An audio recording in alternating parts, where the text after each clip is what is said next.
to a 12-year-old, catching their hard sell, pitching dreams, but not always delivering. You can't make a child cry in front of their parents. Lights, camera, come on. Plus, doggy cam confessions, legit emotional support animals, or just a con to fly Fido for free. I lied. My one aim was to get my dog on the plane with me. With nothing but a meaningless form off the net, can we pull it off with an albino hedgehog and a rented rabbit? Hi! The fur is flying. Plus, is Nurse Jackie for real? Real nurses tell all. Some who will steal your drugs even when you're in agony. The painkiller abuse among nurses is really a silent epidemic. You won't believe what's going on behind that hospital curtain. Tonight, confessions. Here now, Elizabeth Vargas and David Muir. Good evening, and we start right off here tonight with our first confession affecting so many parents out there and taking place where so many of you are probably heading this weekend. The mall. You might run into those so-called talent scouts discovering your children. Right. They're armed with portfolios, clipboards, offering your kids a shot at a career and money. Only you're going to have to spend some money first.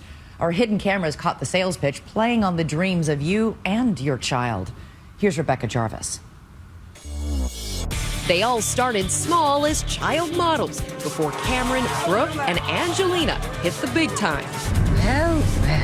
And what parent hasn't gazed at their own child and thought, you ought to be in pictures? Actually, how old your son is? He's 3. 3? Perfect. And if a talent scout swooped in like this, they'd be all ears. We're actually looking for kids this age for print, for modeling, for commercials. Maybe this scene looks familiar. Scouts at a suburban shopping mall approaching parents and their kids with a seductive pitch. There's always a great opportunity. At this New York area mall, these scouts work for a company called Interface Talent.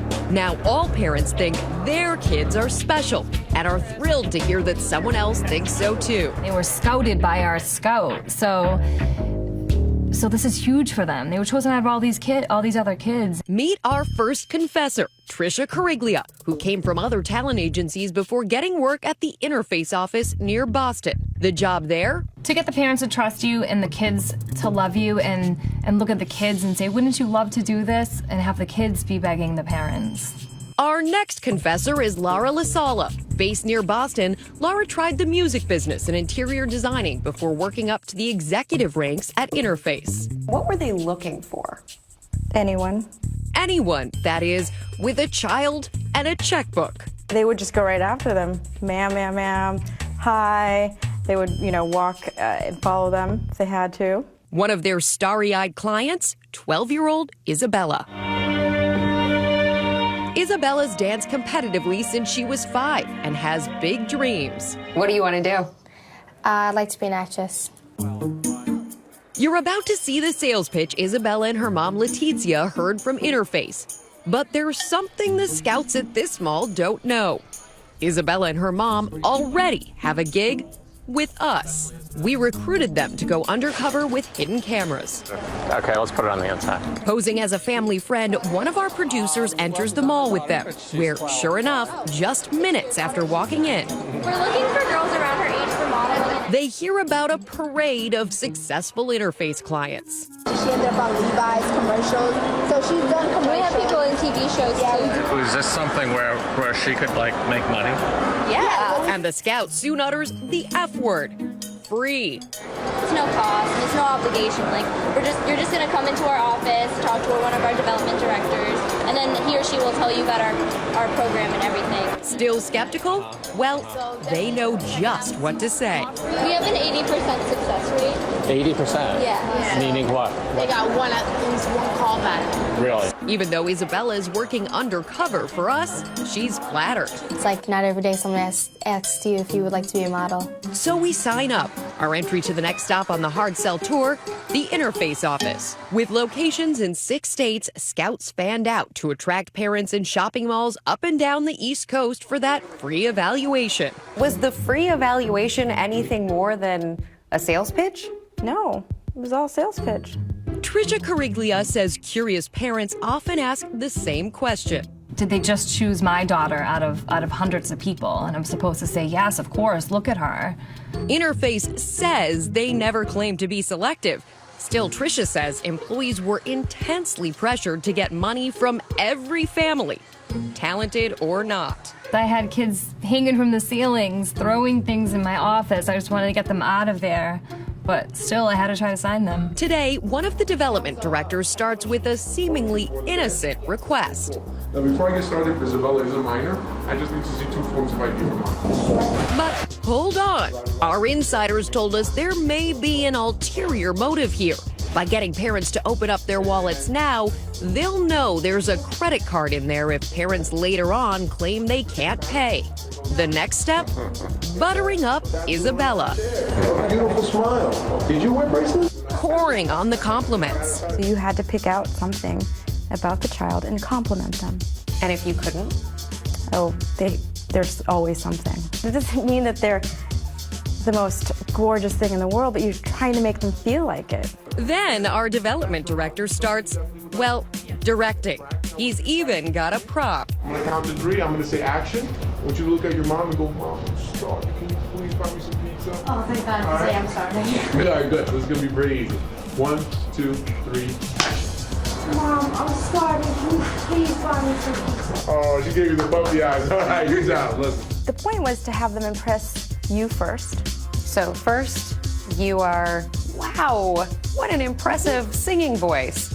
I bet you heard some really bad singing voices. I sure did. And you just grinned. Yep. Next thing we know, they're tempting our tween with a turn on television. So you would love to see yourself on TV? Would that be cool?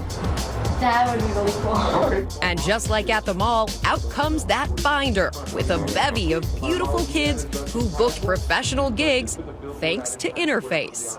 Dominic, with the mohawk look. They love his style. He ends up in Ugly Betty as the brother. He does occasionally pop in a disclaimer.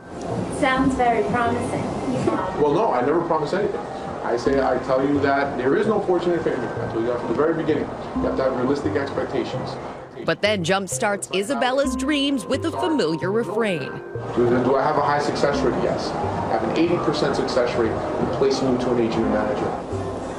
But it sounds like you think Isabella's got a lot of potential. Well, yes, I do. Do I feel like Isabella has a lot of opportunity? Absolutely, I do.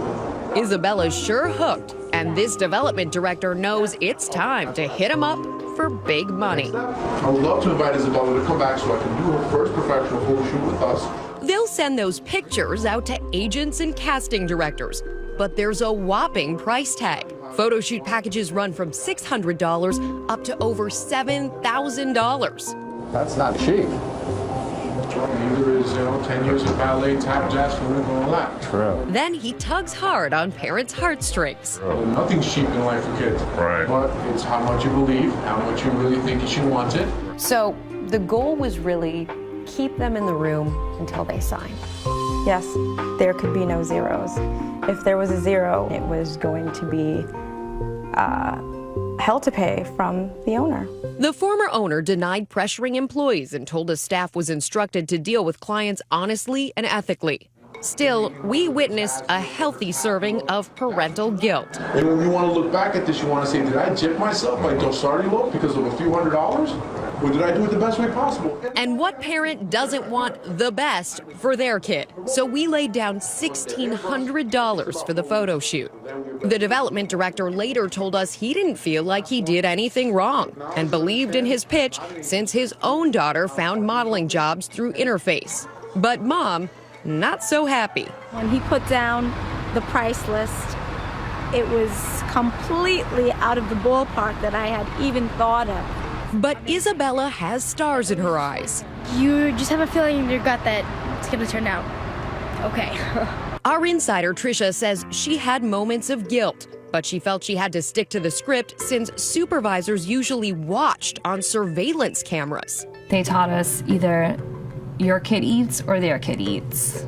The owner of Interface denied that anyone would say that. Still, Tricia says she snuck outside away from the cameras to warn parents off. I would actually take a mother aside and say, just cancel. Just believe me, just cancel. My paycheck didn't matter actually anymore. It was more these kids' dreams. Coming up next, The photo shoot. Smile. The pressure. Very tired, hungry, and grumpy. And an unexpected twist as Isabella chases her dreams. Parents were in for a big surprise. Yes. Will Isabella get a gig? Stay with us.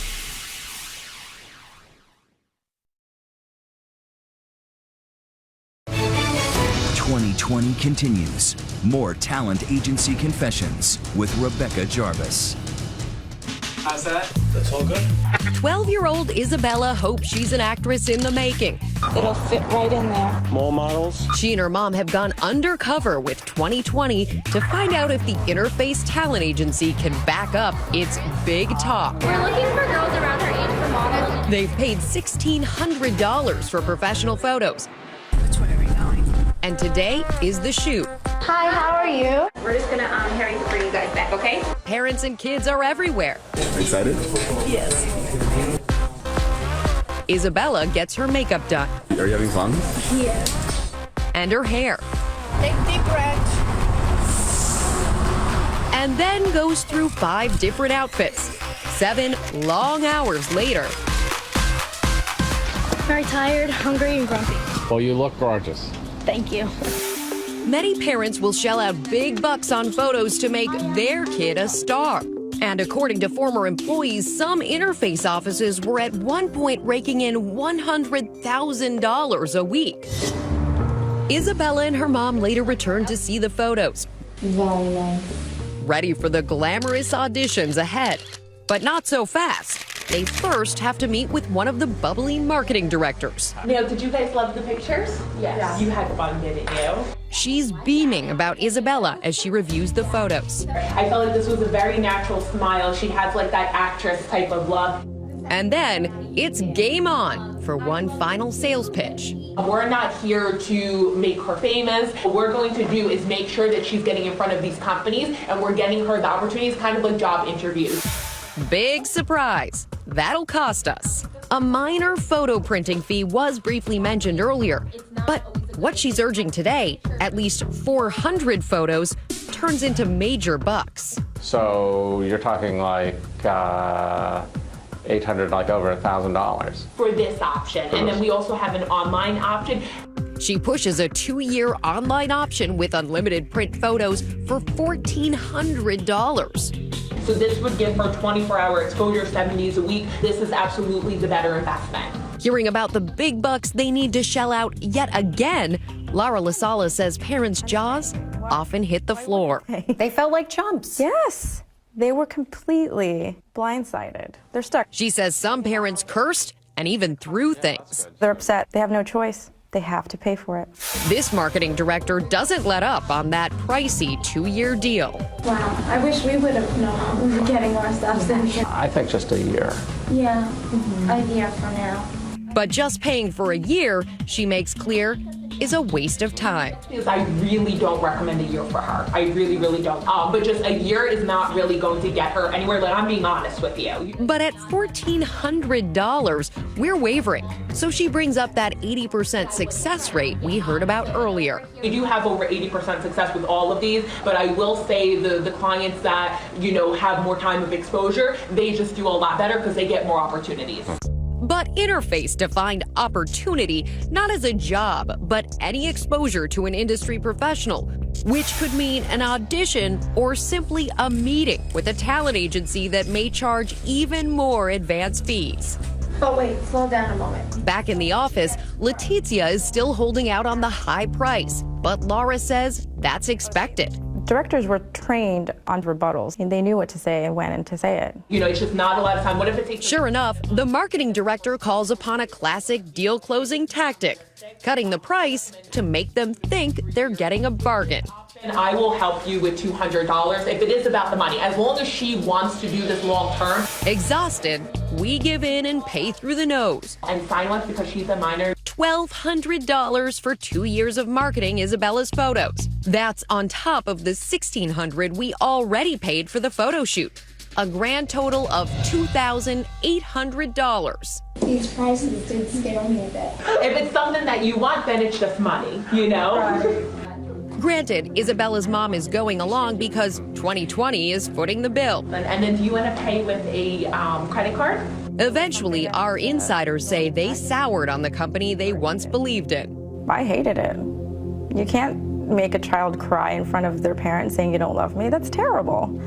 I would never do that. But people were doing that. They were doing that.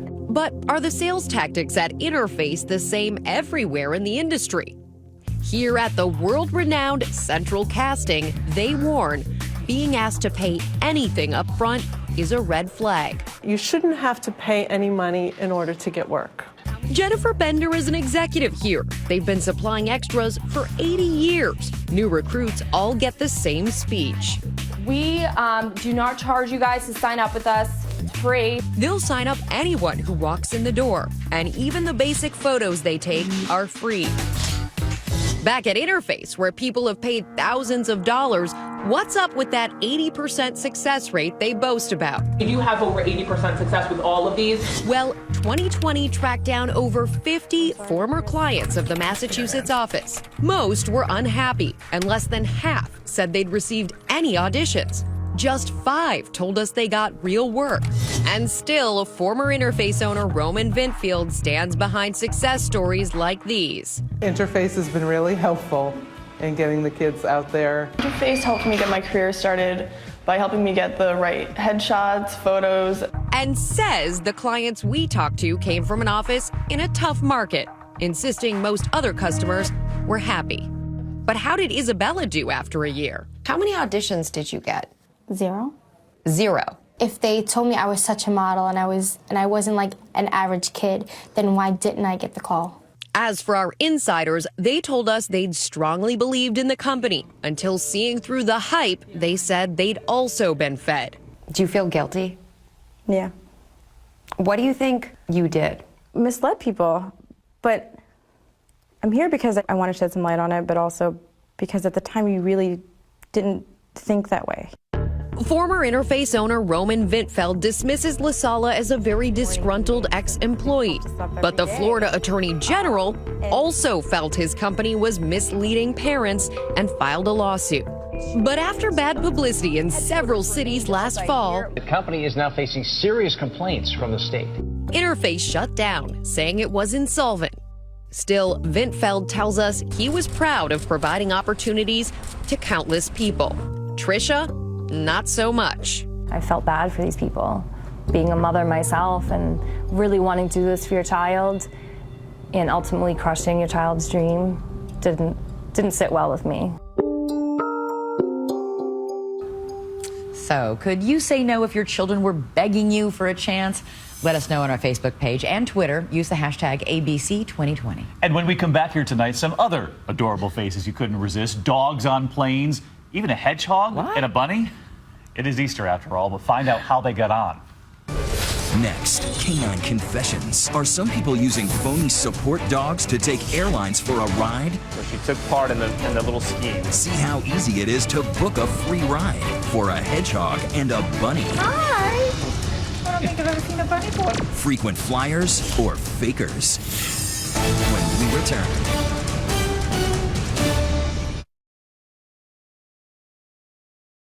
You've heard the expression, when pigs fly. Well, one almost did recently. You remember that headline, the woman who took her pig on a plane as an emotional support animal, but got booted for bad behavior. But sometimes with dogs and other pets, is the fur flying under false pretenses for a free ride? Tom Yamas got on board to find out. And sit, and up. That's very good. So this is Callie? This is Callie, yes. Callie, this is Tom. Callie is a 9-year-old lab terrier. Genevieve is her owner. What was Callie like when you got her? Rotten, Yeah. but very, very cute. But you can't blame Callie for what they got involved with a few years ago. A mile-high travel scam. I heard from a friend that you could get your dog certified as something called an emotional support animal, an ESA. Emotional support animals assist people with emotional disorders. Yes. Not to be confused with service dogs, like these being trained in Santa Rosa, California, who help people with physical or mental disabilities. Very good. Emotional support animals provide a valuable service. Our confessor, Genevieve, admits she had no need for emotional support She simply wanted to fly with Callie by her side, not in a carrier or in cargo, which would have cost a fee. So she found a way to do it for only a few white lies and a red doggy vest. She found a website that, for a fee, provided a psychological questionnaire. It was a website where I was able to answer questions about possible emotional symptoms that I had. And if I answered them in a certain way, I could get a diagnosis. What was your diagnosis? It was panic attack disorder. You seem like a very level-headed, calm person, not someone who would get panic attacks. Yes, I lied. She lied, and the website made it easy. So I was able to get a letter with this diagnosis on it, and that meant that I could begin taking her on airplanes with me. By law, airlines must allow emotional support animals to fly for free in the cabin with anyone who has a letter from their doctor or mental health professional. The problem is pet owners like Genevieve find it easy to take advantage of the law and the airlines. I flew about 6 times with Callie, and I think they looked at my letter twice. So we wondered just how easy is it without a doctor's note to claim any pet is an emotional support animal who gets to fly for free. Just watch as I convince my pal Archie to go undercover. At the official sounding United States Dog Registry website, they mention the need for a mental health letter, but don't ask to see it. And for $254 with expedited shipping, they sell us the deluxe kit including a leash, a vest, a photo ID, and this certificate with Archie's name on it and a registration number. It looks very official, but it means nothing because it's not a letter from a mental health provider. It's just a certificate from some website. So, is my best friend clear for takeoff? We're about to find out. Off we go to Kennedy Airport in New York. We called ahead to tell them that I was coming with an emotional support dog, and at the JetBlue counter, Archie and I don't even get a chance to flash our shiny new certificate or that dog tag. They just send us on our way. Normally, Archie would have to travel in a pet carrier under a seat so he won't bother or slobber or scare other passengers. Now he's cruising the aisle and sitting right on my lap. Let's point out here, the airline is doing nothing wrong. They're allowed to ask for documentation, but they're not required to. They don't want to embarrass someone or put them on the spot. If in doubt, accept someone's presence with their animal at face value as an emotional support animal. We decided to expand our Noah's Ark of phony emotional support animals. Will one of these websites help us fly with a rented bunny named Leo? This time, we click on a website called ESA Registration of America, and they're encouraging video. Simply fill out the registration form, and you'll be well on your way to living a happy, hassle-free life with your emotional support animal. The site also mentions the doctor's letter, but again, doesn't ask to see it. And for $99, they sell us the ESA VIP kit, including a snazzy certificate with Leo's name on it. We call ahead. Delta tells us bring documentation, but at that ticket counter, no one asks to see it. Leo the rabbit charms everyone at the gate. Oh my goodness. Hi. I don't think I've ever seen a bunny board. What's her name? Leo. Oh, hi, Leo. The agent snaps a picture, and just like that, Leo is taking the short hop from Boston to New York.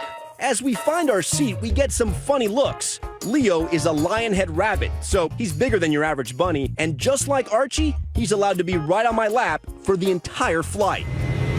Pretty good flying companion. He even delights battle-hardened flight attendants. I've never seen a rabbit. I've never seen a rabbit. You have made my month. And they've seen it all. Airlines are not required to accept reptiles, but they still see some unusual animals, like pigs and even miniature horses. But now we raise the stakes. How about, I don't know, an albino African pygmy hedgehog named Snickers? Hey, no problem.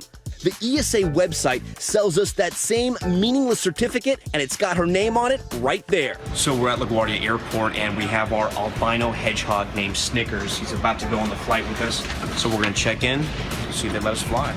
But this time, it's not so fast. The Delta agent makes clear the piece of paper might be good for lining Snickers' carrier, but that's about it.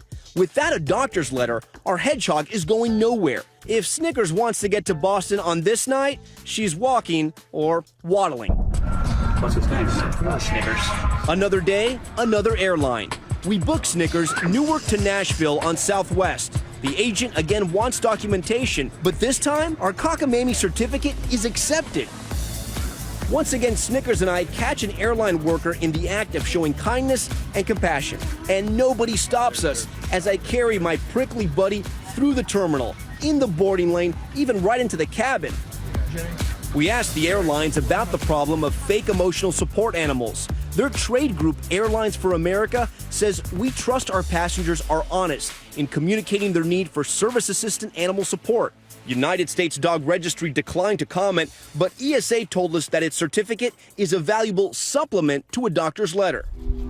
At first, Genevieve didn't see anything wrong with faking an emotional disorder so she could fly with her dog. I didn't think this would be harming anyone. I thought this was harmless.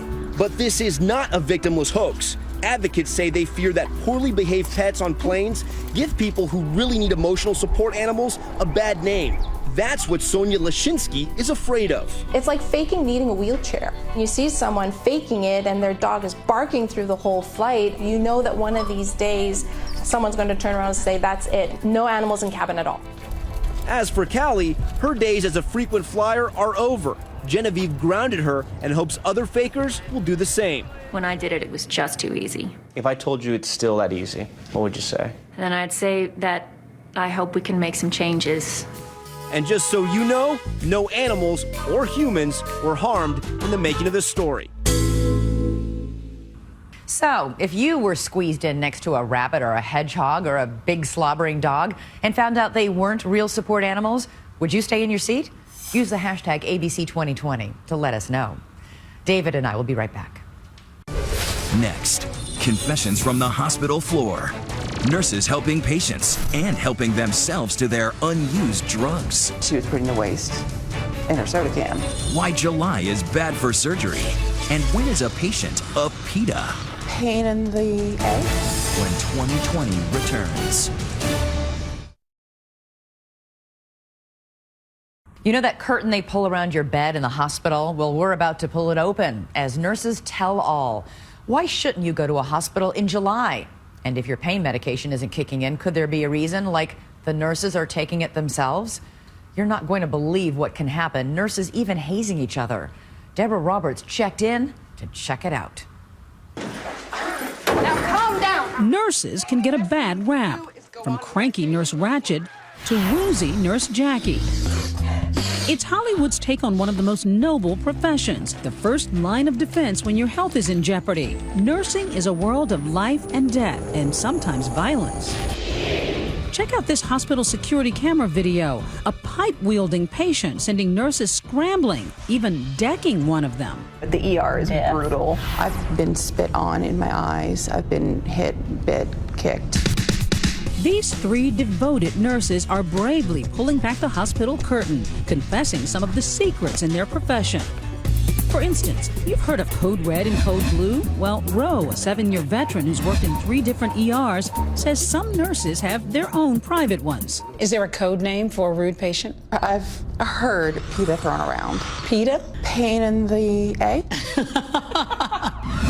Patient care can be challenging, but if you're on the receiving end, these nurses are offering a few tips on how to, well, survive a hospital visit. For starters, stay healthy during the month of July when patient death rates spike between 8 and 34%. If you're at a teaching hospital and you show up on July 1st, you are going to get a brand new resident who yesterday was a medical student and today is a real doctor. And as for your nurse, if you're truly unhappy, demand a different one. Just ask Lauren, a travel nurse who's worked at 6 hospitals in 6 years. I actually had that happen to me as a new nurse. I don't know if she saw my hand shaking or she saw me sweating. I don't know what she saw. But she was like, oh, you must be new. And I was like, yeah, it's my first week. And she's like, that's awesome. Can I have a different nurse? Yes. I was like, well...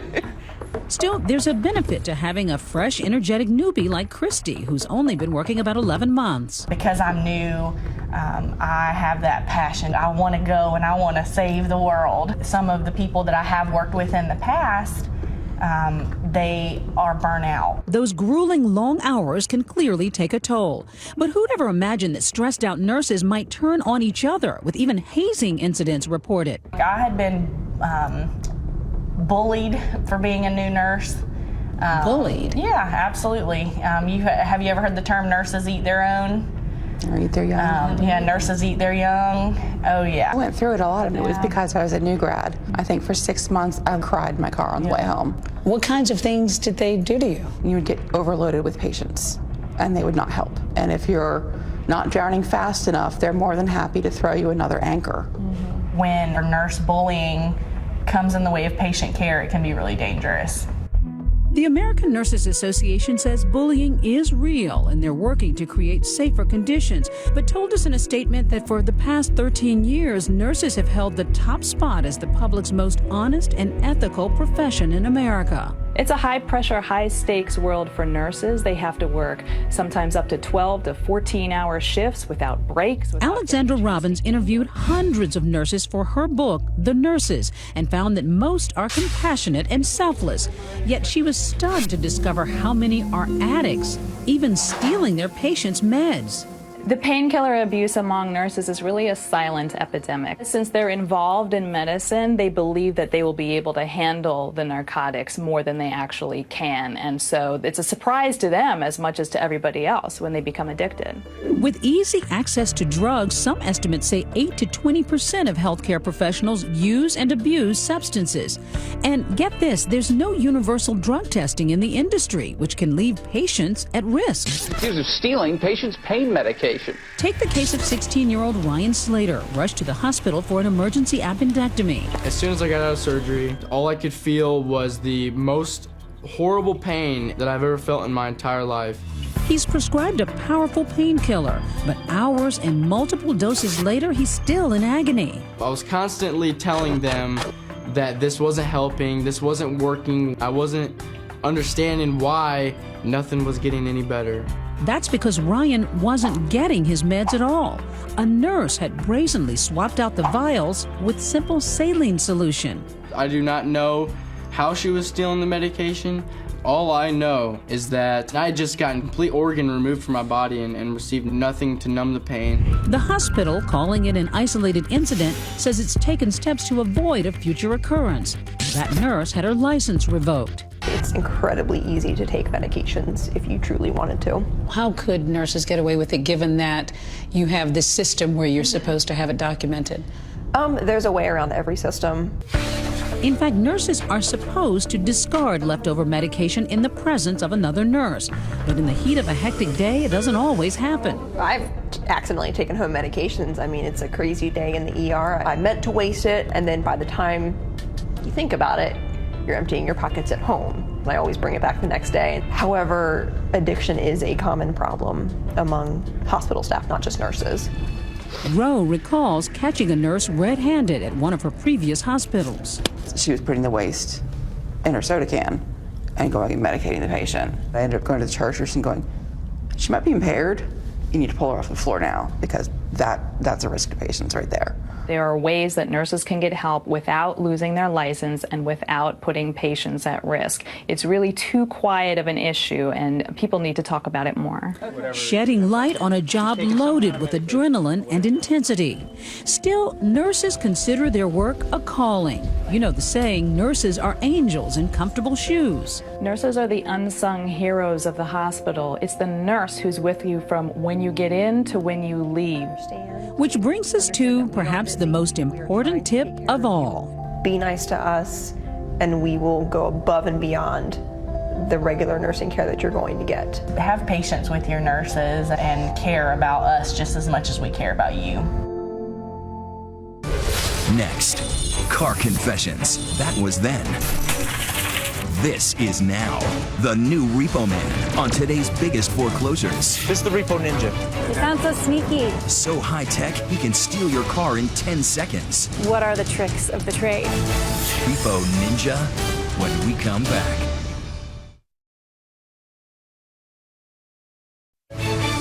Confessions continues on 2020.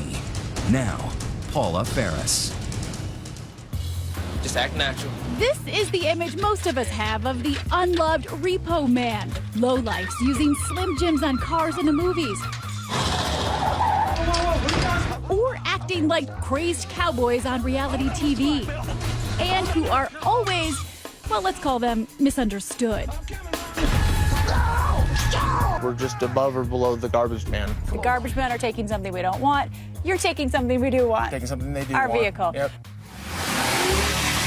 And taking those vehicles away can lead to some very hard feelings.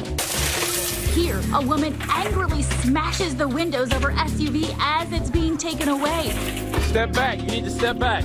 This video shows a repo man surrounded and assaulted by an angry group of men. This repo man says he's found a better way to take away those prized vehicles. Meet Matt Pittman of Utah, part of the new high-tech breed of repo man who's taking his profession to new heights, literally. Americans owe almost $1 trillion in auto loans, so business is booming for repo men like Pittman, and he's not at all reticent about revealing the tricks of his trade. He might as well write a tow truck tell-all. This is the Repo Ninja. The Repo Ninja. I named it that because it's so dang quiet. I will creep up right next to somebody's house. Their window to their master bedroom will be right there, and they will just not hear it. And the Repo Ninja can almost operate itself, towing a car without Pittman even having to step outside. Back in the day when we had to get out and actually hook chains, get up underneath the vehicles and do things like that, there was a lot more accidents and injuries. Check out. Pittman is brash and unabashed, even mounting cameras on his head and the back of his rig to film missions for his YouTube channel called Repo Nut, a name he's even put on his own line of clothing. Just started learning the tricks of the trade and grew into it and loved it. Okay, what are the tricks of the trade? Knowing how to basically steal vehicles legally. Legal, yes, but certainly unnerving. For instance, Pittman uses software that makes them a kind of digital bloodhound, tracking people through their cell phones. I'm going to put you to the test. You say you can track me just by my phone. Absolutely. And you can do it quickly, right? Yep. Okay, try to find me. All right. I drive to a remote location when I suddenly receive a mysterious text on my cell phone. I received this weird text message. By clicking on it, I've stepped into his trap, sending a signal back to Pittman, who can now track my phone by GPS. Yeah, looks like I got her location. That was a little too easy. I was a sitting duck. Meantime, back in the Repo Ninja, Matt's cab is like a clandestine command center, complete with a laptop loaded with special surveillance software in easy reach. The computer allows us to be able to tie it into the internet mainly. And if he can't get at a vehicle with his tow truck, Pittman will simply sneak up and slap a GPS tracker on it. Now he can track at his leisure, and if they don't pay, he can pounce. It sounds so sneaky. It is very sneaky. A lot of what we do is very sneaky, and that pisses a lot of people off. For Pittman, all of this cutting-edge technology is to stay one step ahead of delinquent car owners, whether it's by land or air. Believe it or not, he even travels with his own drone. There she goes. Why all the high-tech gizmos? Pittman says they help him do repo work safely at a distance. Because if you get too close, watch what can happen. Back up off me right now. I am. Move your truck. If an owner is present when Pittman tries to take a vehicle, it can get ugly. Move your